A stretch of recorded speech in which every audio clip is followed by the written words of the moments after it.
Hey everyone, welcome back. Today we're gonna hit on this one. We're gonna hit suffering, uh, how Christians deal with it, how other people kind of do too, and then three main points I want to hit on are that suffering exists, that it's inevitable, and that accepting those first 2 points can really prepare you for something that you may not even realize that you're being prepared for. Um, so I think the fact that suffering exists is pretty obvious to most people. You really don't need a PhD or any kind of advanced degree to just look around and see that it's everywhere. It's on every street corner. It's in every newspaper. It's in every village, every town, every city, every county, every state. Um, I think it's the most empirically recognizable thing that exists is that suffering does exist. Um, with that being said, I don't really feel like there's too much reason to belabor the point. So with that, we'll just go that suffering is inevitable. Most people, I think, because they realize it exists, they wander around and think, uh, well, it'll never happen to me. Stuff like that won't happen to me. That happens to other people. And I think that's the mistake to think that because in a cold way, I mean, we all face death. We all face problems that are going to come at us, whether it be financial, whether it be family, whether it be, like I said, your impending departure from the world that everybody has to face, is that you're going to have these things happen to you, and how you can deal with them is how do you deal with them? That's a huge question. The fact that it exists, the fact that it's inevitable, forces you to a question. Okay, what am I going to do about it? I think, in general, looking at problems like this are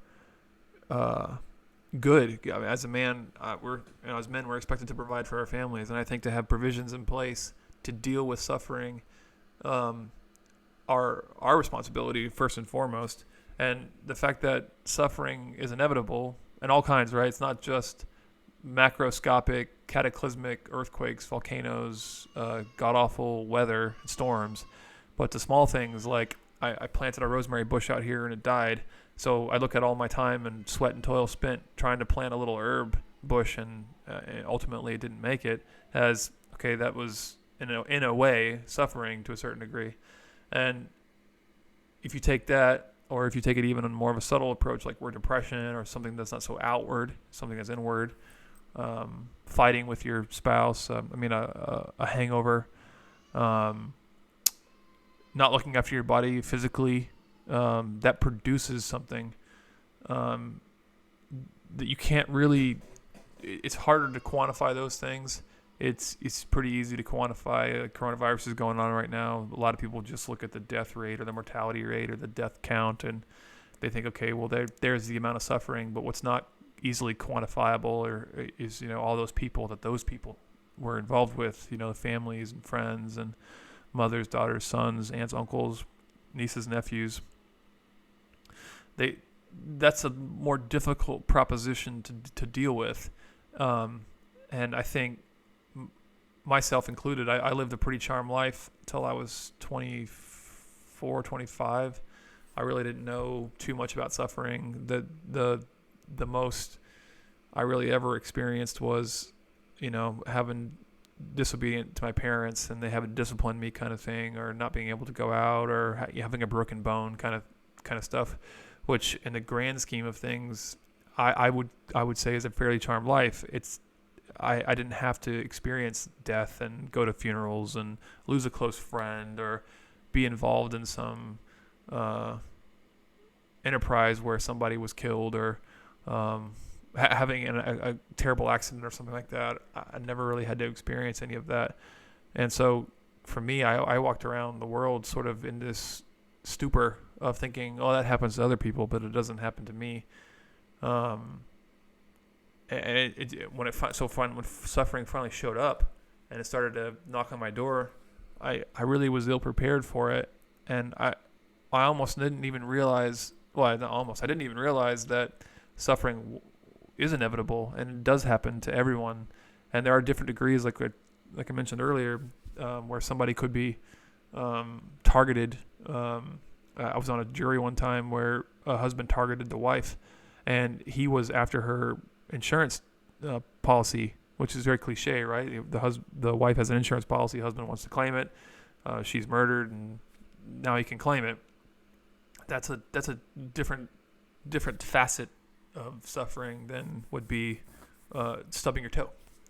So those types of things exist, and I think as a man, you have to start to prepare your family for the different types of suffering that can exist, whether it be financial, whether it be what's going to happen when your in-laws die or your own parents pass, or where are they going to go if they get to a point where they need assistance. I think those types of questions you can ask, and you can seek wisdom and find some real solid answers. But I think it also comes back to, how do you deal with suffering? What's your underlying purpose?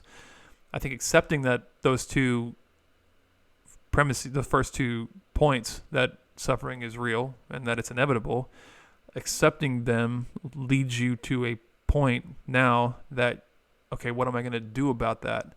And this is where, as a Christian, we're not exempt from suffering. We're actually told that we will suffer. It's a promise. It's not really it says when you experience trials, not if you. It's when you experience these trials that come against you, don't be surprised. And those trials are all kinds of things. I mean, I suffer with depression and fighting with my wife, discord amongst friends, having financial woes, having too much to drink one night and having a hangover, that type of stuff.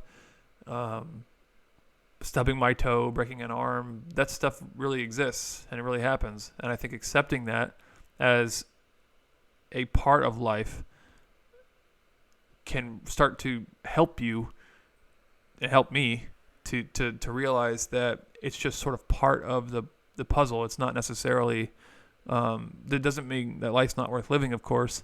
It just means that this world is fallen, and in that fallen world, bad things happen. And a lot of times bad things are perpetrated by good people. And so that moral side, plus even just, a storm, for example, most people wouldn't even consider a storm a moral evil, because it's not really perpetrated by a single person. They may hold it against God if they think about it that way. But accepting the fact that suffering is real, that evil is real, it drives you to a point. Okay, well, what can we do about it? I think some people may think, okay, accepting suffering means you just don't ever try to change anything. Of course not. You try to change injustice. Christians are forced by our doctrine to go and right wrongs and to defend the hopeless and the weak and the helpless and the orphans and the widow, and those are just, I would consider, foundational principles of what the Christian church is supposed to do. But the fact that you can't really get away from it, okay, well, it still forces you back to, what are you going to do about it, and how do you live each day? And I think whenever you start to get to a point where you're asking those questions, this is where you can really find some wisdom on how to deal with things, it also forces you, suffering really, really, really forces you to examine those assumptions, those answers that you have. Each person has the answer to those questions: origin, meaning, morality, and destiny. And when suffering happens, it's like a Mack truck across the bridge of your life. All the cracks show up, and you either knuckle down and start to figure out, okay, what can I change and what can't I change? And then ultimately you're left with the existential problem that, what are we going to do going forward? What hope do we have? And that's what I think so many people leave that answer wanting. What hope do we have? What do we look to? What do we look forward to? The pragmatic approach is to just white knuckle it. Put one foot in front of the other as you continue to march on, and don't really think about it too much. Just keep your head down, keep grinding. But at some point, you're going to have to deal with the things that happen to you. You can't. You can't escape them. And accepting that fact it's not comforting, but you can start to see that suffering can produce in somebody a thickness to their life that they wouldn't otherwise have. My brother-in-law always and I always talk about faith as a like a muscle, and that through suffering it can produce something. And training, if you train your body in a very methodical way, that you're very persistent, you show up all the time, you can produce the fact that you can lift more weight, or you can have a more toned physique, or you get better testosterone levels and higher endorphins and things like this. You're more physically fit and later into your life. Those are good things, but you don't just have those things. You have to train those things, and suffering is a training of sorts. It's not the purpose of suffering isn't training, and I don't want you to think that all suffering is good. Good suffering is rape, for example, isn't a good thing. There isn't a silver lining to it. There are sufferings that exist that are just bad, but the cold comfort of all this is that it is good that there is suffering. There's sort of no way around it. If God is real and He is sovereign, Romans 8:28, all things work together for the good of those who are called according to His purpose. It doesn't say that all things are good. It just says all things work together for the good. So that means that some things are actually just really evil and some things are really bad. So I think the 3 points I want to leave you with are suffering exists, it's inevitable, and accepting it. Those 2 points is a key to moving past it. And I think the Christian faith has a unique and robust and the most compelling answer to those questions, and also to provide hope. But we can talk about that in the next one. Okay, see you guys.